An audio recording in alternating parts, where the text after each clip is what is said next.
what have you made of it in the hours after the performance yesterday? Yeah, it's obviously pretty disappointing. I think there was plenty of momentum shifts throughout the game, and we just couldn't live up to our expectations, to be honest. So it's pretty much just, I think it was our ball use and just our the finishing of it, going inside the forward 50, that really cost us the game. Max, for a big one on Saturday, doesn't it? I mean, it's Essendon v Collingwood. Goes without saying it's always a huge game, but it's for both teams a point to prove. Yeah, for sure. So we've come off obviously a couple of disappointing weeks in regards to results, but it's just another opportunity for us boys to improve and try and make ourselves better. So if we can go out and play the way we want to, I think we should come away with the 4 points. Does anything change at training on the back of a few losses? I mean, do you change your approach or even some of the drills? Yeah, that's a good point you make. I think we'll probably do a bit more tackling. The way we tackled was in spurts, you could say. A lot of broken tackles, so I think that's something we want to definitely improve on. So maybe that might come into training and we do more of that. But other than that, I think we just go along with our standard week, and it just comes down to game day and how we finish on the actual day. And a final's still realistic in your mind? Yeah, for sure.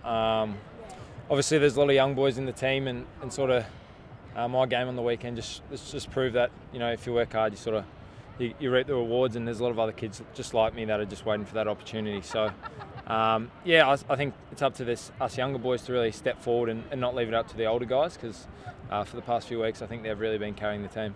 Jordan, how are you going earning back the trust of your teammates after just lying to them about your hand earlier in the year? How are you going then? Yeah, I think it's just leaving a week-to-week sort of basis, just trying to go out there and play my role for the team, and by doing that, I think that's going to gain the trust of the team back, and obviously it's not going to happen overnight, so I'm just going to keep doing that for the rest of the season, even into next year. So yesterday would have been a step in the right direction. As everyone says in footy, there's nothing like good form.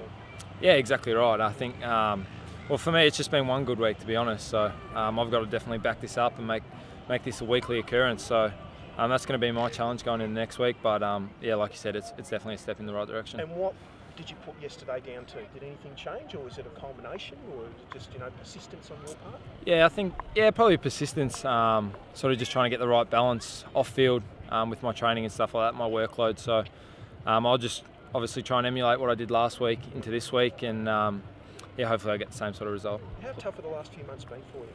Yeah, obviously coming off my hand was really disappointing. Obviously, no one wants to start a season like that, but to get back and playing now, sort of get some consistency, definitely helps. But yeah, obviously playing good football definitely makes everyone happy, and especially when you're getting the win. So if we can get a few more wins for us, I think that'll be really good for the club. Plenty of scrutiny on the coach, but what has Nathan Buckley meant to you during that sort of period, that tough period for you? Yeah, he's been massive. So he's been supporting me the whole way through. Yeah, like I said before, it's not the way I wanted to start, but I've had everyone in the club behind me, sort of pushing me in the right direction, and he's number one support for the whole team pretty much. I think personally he's been the best coach I've had, and just the way he leads the group is a real credit to him, and we all love Bucks and support him 100%. Would you like some certainty to know whether he's going to be there next year or not? To be honest, we don't really think about that too much. He even says it himself. He's obviously in the media a fair bit, and you see the way he sort of carries himself. He doesn't bring that in the club at all. We just go about our daily activities as per usual, and nothing really changes. It's a tough situation for everyone at Collingwood, isn't it? Because I think everyone outside of Collingwood would love him to succeed. There's a lot of goodwill there for him. Yeah, 100%. Obviously, he's had several years at the club before even being a coach, and he was a fantastic player, and he's a fantastic coach in my eyes. So I think all the supporters need to stick with us, stand by our side, and we can, as you can see, we've been in glimpses, we've been really good, and in the end it comes down to the players, because we're the ones on the field. So I think clean up a few things will definitely be right back in it. You talked about tackling, but as a guy who plays a lot through the midfield, how big is it also that there seems to be this disconnect between the midfield and the forward line, just scoring goals?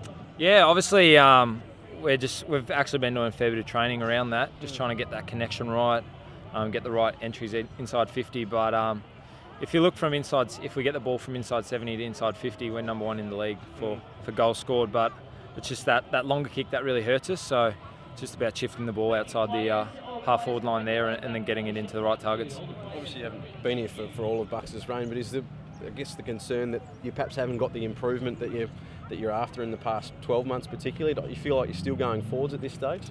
Yeah, I think we're definitely still going forwards. Obviously, like I said before, a lot of young boys coming through at the moment, so as long as they keep developing, we're in for a good year. But obviously not the way we would have liked to start the season, but that happens, and I think it's just going to come down to execution. Like some of the games we've won, we've shown potential of what we can do when we're playing our best footy, so it's just going to be about that consistency. You've spoken to Ben Reid since his VFL game at the weekend. I haven't really spoken to Reedy, no, not too much. Do you know how he's feeling after he got dropped? Oh, I'm sure he wouldn't have been too happy, to be honest. No one likes getting dropped, but Reedy's that resilient bloke. He'll come bounce back and he'll do whatever he needs to do to get back in the side.